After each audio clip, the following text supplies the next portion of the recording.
नमस्कार, मैं वर्तिका आप सभी का अमरउजाला.com में स्वागत करती हूँ। आज के बुलेटिन में हम आपको मनोरंजन जगत की कुछ ताज़ा खबरों से रूबरू कराने जा रहे हैं। तो चलिए सबसे पहले बात करते हैं सिद्धार्थ मल्होत्रा और कियारा आडवाणी। सिद्धार्थ मल्होत्रा और कियारा आडवाणी बॉलीवुड के सबसे क्यूट कपल्स में से एक हैं। कपल हमेशा ही अपने रिलेशनशिप का अफवाहों को लेकर सुर्खियों में रहा है। हालांकि दोनों में से किसी ने भी अपने रिलेशनशिप को लेकर कंफर्मेशन नहीं दी। हाल ही में आई एक रिपोर्ट के अनुसार सिद्धार्थ और कियारा के ब्रेकअप की खबर सामने आ रही है। मीडिया रिपोर्ट्स के मुताबिक कपल के करीबी सूत्र ने खुलासा किया, सिद्धार्थ और कियारा अलग हो गए हैं। कपल ने एक दूसरे से मिलना भी बंद कर दिया है। दोनों के सेपरेशन के पीछे का कारण क्या है ये तो कपल ही बेहतर जानता है, लेकिन उनके ब्रेकअप ने फैंस का दिल तोड़ दिया है।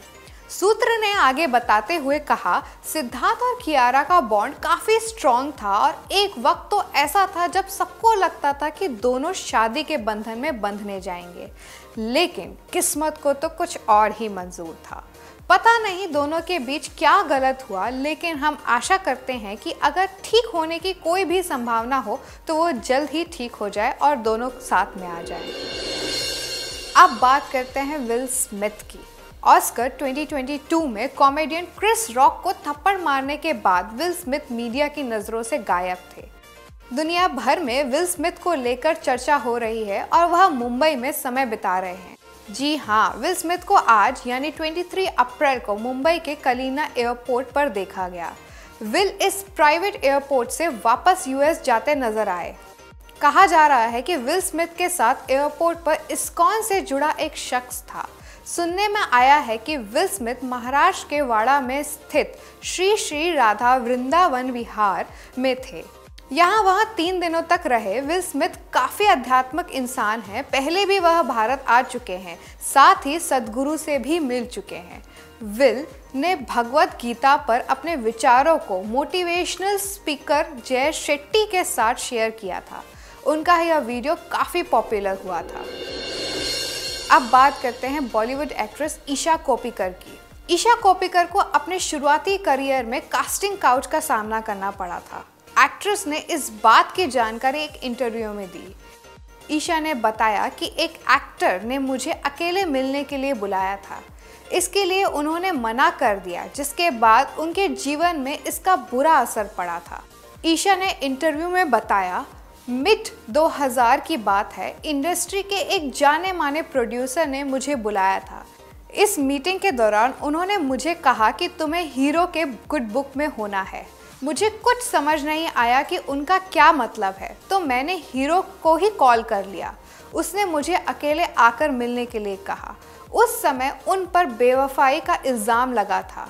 उसने मुझसे मेरे स्टाफ के बिना आने के लिए कहा। फिर मैंने प्रोड्यूसर को कॉल किया और कहा कि मैं यहाँ अपने टैलेंट और लुक्स की वजह से हूँ। अगर इतने से मुझे काम मिल रहा है तो मेरे लिए काफ़ी है। इसके बाद मुझे उस फिल्म से निकाल दिया गया।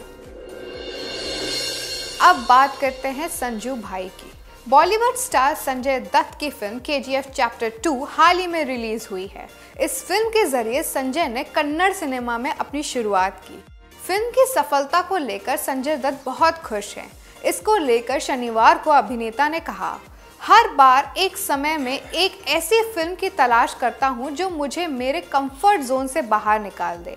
KGF चैप्टर 2 मेरे लिए वह फिल्म थी। इसने मुझे मेरी क्षमता की याद दिला दी।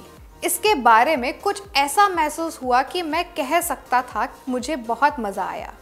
दत्त ने आगे कहा कि अधीरा की भूमिका निभाने का श्रेय निर्देशक नील को जाता है। मेरे निर्देशक प्रशांत नील ने मुझे खतरनाक अधीरा का विजन बेच दिया था। फिल्म में मेरी भूमिका का श्रेय पूरी तरह प्रशांत को जाता है। अब बात करते हैं हाल ही में रिलीज हुई फिल्म जर्सी की।